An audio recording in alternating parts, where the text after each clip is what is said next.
Peggy 18. Hi everybody, this is Noah Hughes, Creative Director on Tomb Raider, and we're here at Crystal Dynamics. We're going to take a look at a segment of the game that's going to showcase some of our combat and high action sequences. So we can see Lara walking down these steps. She can overhear conversations from the enemies. You can see as she becomes aware of the enemy presence, she'll take cover behind anything that looks like cover. So that's something that's automatic, and we really promote the ability to freely move within cover and move throughout cover. So Lara's assessing the situation. She can overhear bits of story and understand more about what's going on the island. But most importantly, she can sort of use brains as she approaches this situation. She'll take out one guy.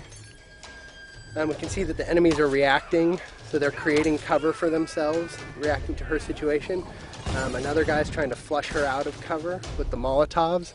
This is just an example where we really try to make the AI adapt to the situation, but also promote movement from the player so that they're not just stuck behind cover and playing sort of pop and shoot cover games. We really promote that movement. So we can see Lara approaching here. She's got her a new gear element, the rope arrow. She's able to create her own zip line. And with the shotgun and the zip line, she's now back to an area she had been before, but able to access spaces that she had never been able to get to. Are you there? I'm here, Sam. Are you okay? What do they want with me, Lara? A fire ritual? This is so fucked up. Listen, I'm coming to get you. I'm going to get you out of there.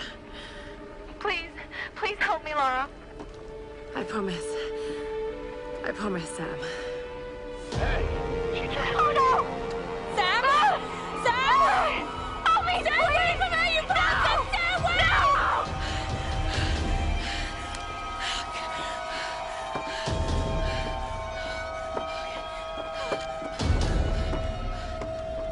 So we can see that Lara's friends, in particular Sam, is in trouble, and she has a very clear goal now, which is to make her way to the scavenger fortress where Sam is being held. So she knows that's down at the bottom of the mountain, and she's going to find a way down. I don't know. Another part of the plane? Keep working. I'll go check it out.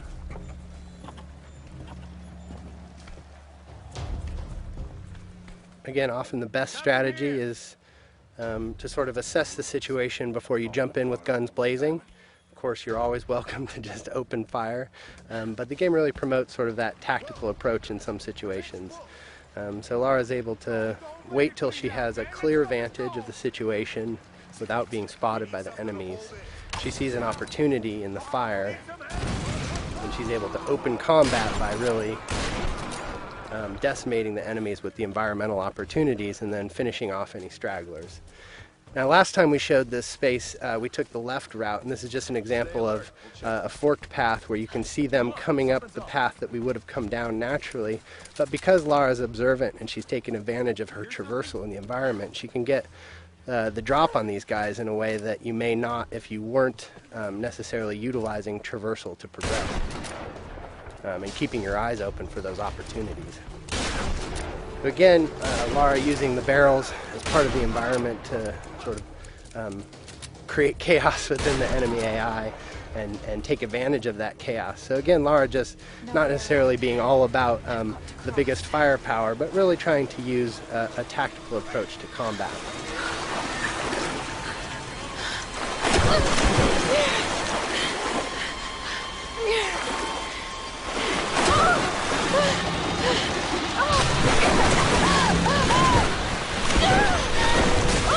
As is often the case, Lara's intended path down the mountain isn't necessarily where she ends up. So we could see an example of sort of a brutal death as Lara misnavigates the situation in the flood here. And we try to create these spikes of intense moments where maybe plan A doesn't pan out and Lara's forced to deal with plan B.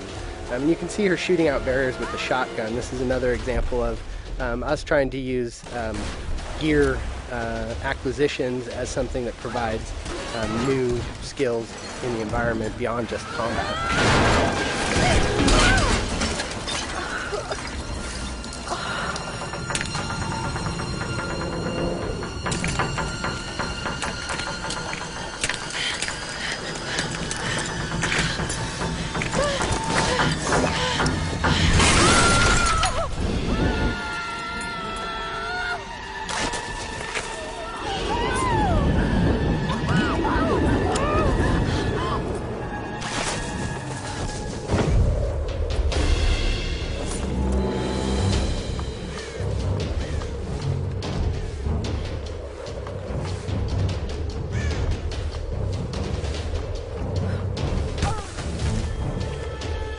see that Lara's been able to adapt to this turn of events and managed to find her way down the mountain, but is a little bit worse for wear, having gone through a pretty traumatic descent.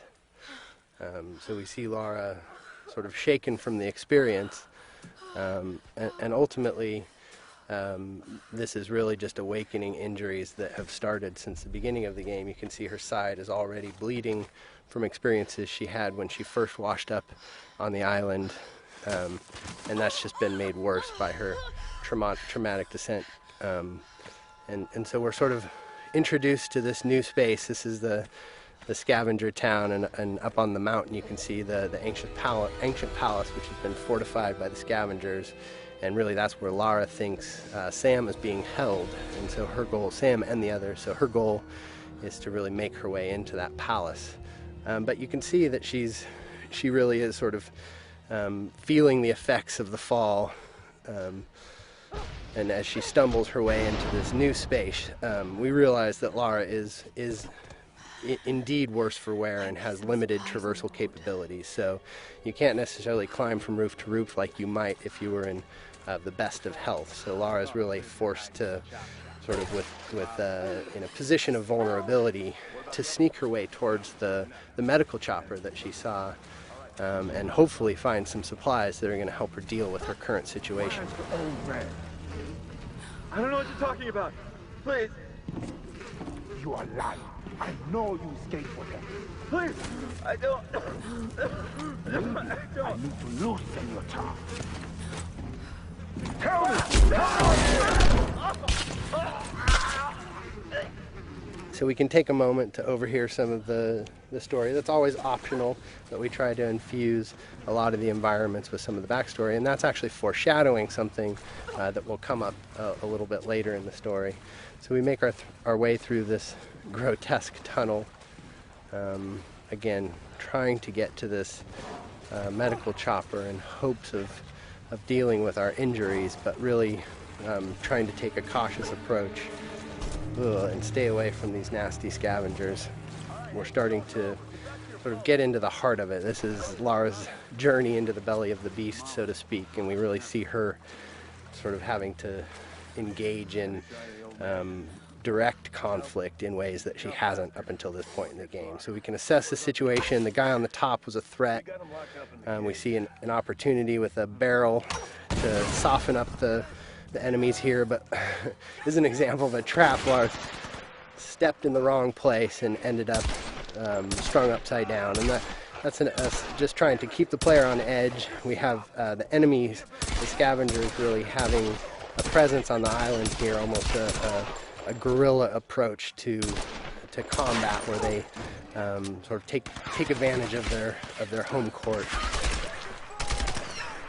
So we see combat progress from sort of that opportunity to initiate with tactical opportunities, taking out patrolling guards and exploding barrels, but then ultimately sort of being forced to confront them directly in order to get to her goals. And that's something that Lara is constantly dealing with, is this need to do whatever it takes to survive. And if these guys are presenting a threat to her, she's seen what they're capable of, and they're standing between her and sort of her ability to deal with her wounds. So we're making use of cover in combat. Again, this is the soft cover or fluid cover system that really allows Lara to easily slide in and out of cover without really necessarily sticking in place, and celebrating that ability for Lara as a character to make use of her athleticism and movement as she takes on the combatants on the island.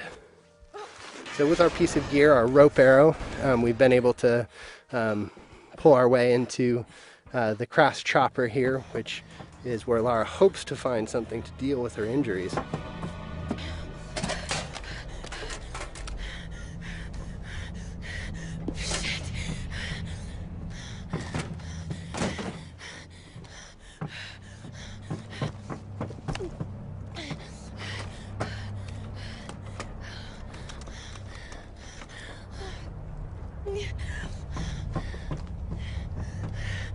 Sorry.